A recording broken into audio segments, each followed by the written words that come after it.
When I was growing up, I had a teacher in middle school tell me that I was the quietest kid that she had ever taught. And I don't think she would have ever imagined that I would get in front of an audience and give a speech. So everybody prepare yourselves for what you're about to hear. I'm going to start by introducing myself. My name is Jeremy Dibble. I'm 21 years old. And my objective with this speech is to give some information about my childhood upbringing, as well as a little bit of information about my current life today and future goals, as well as talk about why I think so many people are apprehensive about public speaking. So to start off, I'm the second youngest out of 7 children. I have 4 sisters and 2 brothers. We were all raised deeply Catholic. I went to Catholic school until I was in 9th grade. I switched to public school my 10th grade year. I graduated from Gulfport High. One experience that I think is a bit unique to me compared to a lot of kids is when I was 13 years old, I started to work at a restaurant that my grandfather owned.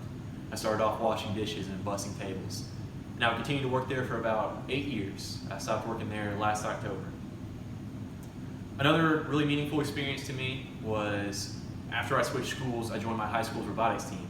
And it meant a lot to me because it was one of the first opportunities I had to really make good friends, as well as I met some great mentors that helped guide me. And it fostered an interest in me for electronics and electricity.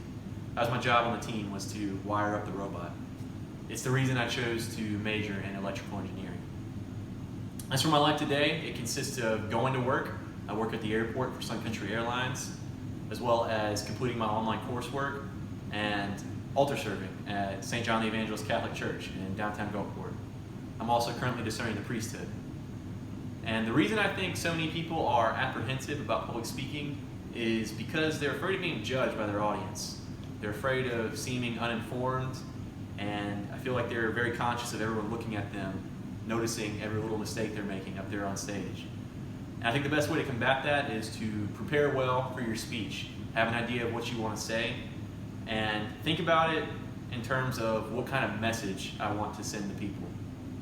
And if you have that idea that you're sending a message, it doesn't really matter how those people receive that message, as long as you're confident in the message you're sending. So in conclusion, I've given a little bit of information about myself and addressed why I think so many people dread public speaking. And I want to end this by talking about how I have gotten in a lot of trouble in the past for traffic violations and speeding tickets, etc. And I have to go to court again tomorrow for an unrenewed tag on my car. I'm going to have to pay a fine of about $277. So if you want to save money, obey the law.